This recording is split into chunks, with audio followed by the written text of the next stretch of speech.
En ce moment, mon passe-temps favori, c'est de créer des slides HTML avec Claude. Et je peux en quelques minutes créer des slides comme celle-ci, donc hyper interactives, avec des composants qui bougent, même des graphiques qui sont animés, et aussi plein de petits composants et qui rendent les présentations super dynamiques. Pour vous donner un peu une idée d'à quoi ça ressemble, tout ça, ce sont des slides qui ont été faits par Claude sous format HTML. Et ce qui est vraiment intéressant avec ce type de slide, c'est justement le fait de pouvoir mettre des petits composants comme ça, d'avoir des schémas et des graphiques qui sont faits automatiquement en lien avec votre sujet, et vous pouvez rajouter du dynamisme, comme par exemple sur ce graphe, on voit qu'il s'illumine un petit peu en fonction de ce que vous voulez mettre en avant, et vous pouvez aussi mettre des petites icônes comme cela, et plein d'autres choses en fait en fonction de ce que vous demandez à Claude. Ce qui est rigolo, c'est qu'on peut aussi demander de le faire en suivant le template d'une marque connue. Donc là, par exemple, sur ces slides, on vous reconnaît la design graphique de Claude. Donc il a repris un petit peu tous les codes d'Anthropic, donc soit la couleur, la police de texte. J'ai aussi essayé sur Apple, ça a vraiment rendu quelque chose de pas mal, notamment avec ce petit téléphone là qu'on peut voir, qui est dynamique en plus, ça rend super bien dans la presse.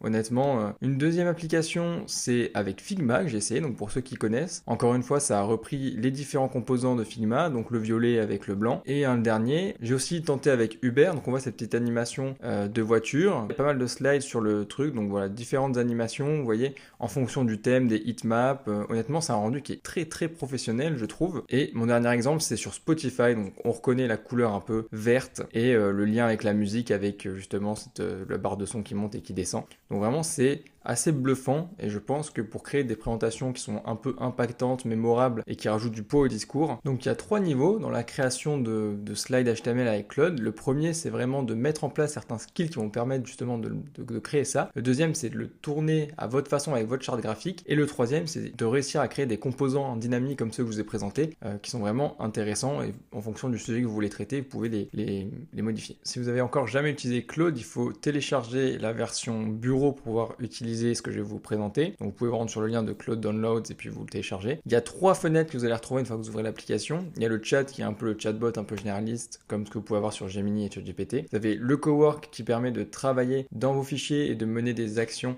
que vous lui demandez. Et le troisième, c'est vraiment le mode code qui est le mode le plus puissant qui peut vraiment faire des choses pour vous en mode agent et créer justement plein de trucs, des sites web, mais dont les slides dont je vais vous présenter. Ce qui est intéressant, c'est que moi je le fais tourner sur Anti-Gravity. C'est pour moi la manière la plus simple de mettre à jour et puis de suivre un peu les projets des slides HTML que vous allez faire dans Claude Code. Après, si vous préférez utiliser la version Claude Code sans aller dans Anti-Gravity ou dans une autre application tierce, vous pouvez le faire. C'est plus pour les développeurs, c'est un peu plus compliqué, mais si vous avez l'habitude, ça fonctionne très bien aussi. Donc maintenant, quelque chose d'hyper important, ça va être d'aller télécharger les skills qui ont été développés par cette personne, donc qui s'appelle Zara Zhang, qui a vraiment fait, bon c'est assez viral parce qu'elle a 1,3 million d'impressions sur X. Elle a vraiment fait un super job sur construire un skills qui permet de faire des présentations PowerPoint en format HTML, ce qui les rend beaucoup plus dynamiques, plus intéressantes que le résultat que vous pouvez avoir dans Claude quand vous pouvez lui demander de faire une présentation un peu tout seul. Donc vous vous rendez sur le lien GitHub que je vous mettrai dans la description et vous tapez le lien dans votre terminal Claude, ce qui va vous permettre d'installer les différents skills que cette personne a créés et qui vont nous être utiles pour créer nos slides. Donc une fois que c'est fait, et là ça vient de finir de s'installer, je vais lancer une première commande, je vais lui demander de créer une slide, plutôt un deck de slides assez simple, de 3 slides, juste pour le test. Donc ça vous aide aussi de votre côté à faire quelques tests, à comprendre comment ça fonctionne et à prendre la main un petit peu sur la technologie. Donc voilà, il vient de terminer. Donc là ce qu'on peut voir, c'est qu'il m'a bien fait quelque chose d'assez simple en 3 slides sous format HTML. Donc ça fonctionne. On va voir maintenant comment aller un petit peu plus loin maintenant que vous avez un petit peu les composants de base à votre disposition. Donc ok, là on a la base, on a réussi à créer des slides en HTML, mais ce qui est vraiment intéressant, c'est de pouvoir le changer en fonction de votre design, de vos couleurs, de vos polices, de celle de votre entreprise, et c'est ça qui rend vraiment l'application hyper intéressante. Donc on va voir comment enrichir le skill de Claude avec votre design, et donc à partir de là, vous allez pouvoir lui fournir des éléments justement pour qu'il s'en inspire. Le plus simple, c'est de rendre directement sur le site du design que vous voulez copier, ça peut être le site d'une marque connue comme Apple ou le vôtre, et vous allez le renseigner à l'intérieur de Claude Code. Donc ce qui est top aussi, c'est d'avoir ce qu'on appelle un brand book, et vous pouvez demander à Claude de le bâtir pour vous. C'est un document qui résume un petit peu justement comment construire votre identité visuelle, c'est quoi les couleurs, c'est quoi la typographie, c'est quoi un petit peu les petites icônes qu'il a le droit d'utiliser, quelques principes de est-ce qu'il peut mettre du gras, est-ce qu'il peut pas mettre du gras. Donc c'est un document assez simple mais qui permet justement d'avoir toutes ces informations à disposition et de venir directement nourrir Claude avec ça de manière à ce qu'il comprenne instantanément votre design system. Donc la bonne nouvelle, c'est que c'est assez simple à réaliser, ce brand book. Si vous avez déjà un site internet d'ailleurs, vous pouvez télécharger ce skill que je vous mettrai dans la description qui permet à Claude d'aller chercher à partir d'un site web, d'en extraire un petit peu les polices et les couleurs de manière à créer le brandbook qui correspond à ce site internet et que vous pourrez ensuite intégrer pour vos slides. Une fois que vous avez ce brandbook, il vous suffit juste de prendre le lien qui mène vers ce fichier où il est stocké sur votre ordinateur, vous le donnez à Claude et à partir de là, vous pouvez faire une commande, un prompt pour lui demander justement de mettre à jour le skill précédent avec ce brandbook que vous lui avez donné de manière à ce que ça corresponde au niveau de la typographie, des couleurs et qui suivent les principes qui sont indiqués dedans. Et à partir de ça, vous pouvez aussi lui demander un feedback sur est-ce qu'il a besoin d'éléments complémentaires pour réussir votre demande. C'est juste une bonne pratique qui vous permet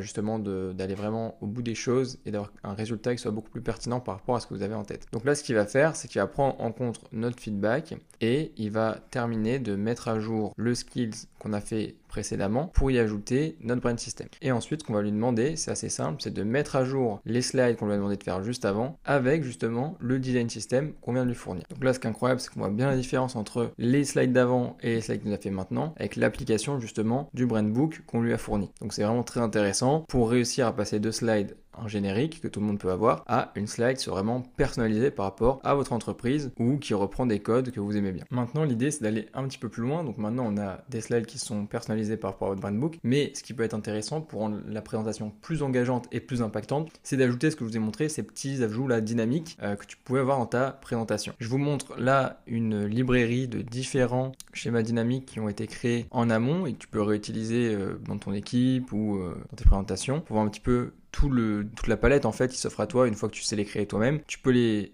adapter en fonction de ton industrie et du sujet auquel tu parles, mais voilà le type de choses que tu peux avoir des schémas un petit peu simplifiés, tu peux avoir plus des choses qui ressemblent à un terminal si c'est un peu plus technique, tu as des schémas en 3D, tu peux avoir quelque chose qui est plus en mode blueprint, comme ça si ça t'intéresse, ou des schémas un petit peu à la Claude, un peu plus simple, un peu en mode dessin, qui permet d'être un peu plus inspirant. Bon, je pense que tu as compris un petit peu où est-ce que je voulais en venir. L'idée c'est de dire que tout ça, tu peux le construire toi-même, et c'est ce que je vais couvrir dans la seconde. Donc concrètement, comment vous pouvez faire ça vous-même? Vous revenez sur le terminal de Claude Code et vous pouvez entrer un prompt directement dans la même conversation où vous allez lui demander de vous créer, par rapport à la présentation où vous avez justement commencé à initier, différents types de composants dynamiques. Là, je vais en demander 6 en HTML pour qui vous fasse des propositions. Là, on va voir ce qu'il nous a créé. Donc là, il réfléchit et on va voir ce qu'il nous crée juste après par rapport à la présentation qu'on a initiée précédemment. Donc là, il a terminé. Donc on voit bien qu'il nous a proposé 6 composants animés.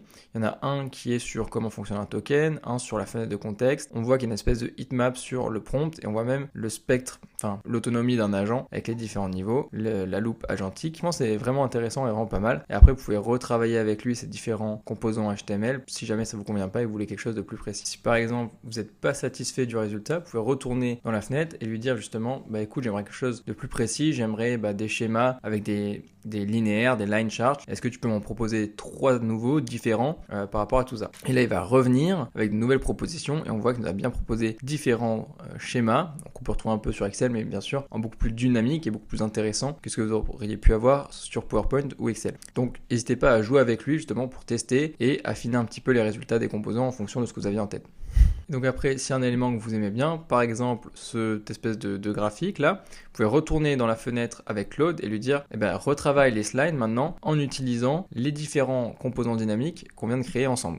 Donc là, il va retravailler les slides en intégrant les composants dynamiques. On va voir le résultat final. Donc on voit bien qu'il nous a intégré différents petits boutons avec des animations pour les différents composants d'un agent, des petits trucs qui tournent quand il y a quelque chose d'assez simple comme une phrase qui quand même rend la présentation beaucoup plus engageante et intéressante. On dirait même presque que c'est une animation vidéo quoi. Et maintenant si on va aller plus loin, on peut même ajouter des photos. Comme c'est des slides en HTML, c'est super simple, il suffit juste d'ajouter le lien des photos qu'on va ajouter, des images et demander à Claude de les rajouter dans la présentation et il va venir les inclure directement dans les slides au bon format et avec la bonne résolution et là où c'est pertinent. Comment ça se passe concrètement? Vous retournez encore une fois sur la fenêtre et vous lui dites à la slide 4 et à la slide 5, ajoute des photos et trouve-les sur le site de votre choix d'images gratuites, libres de droit.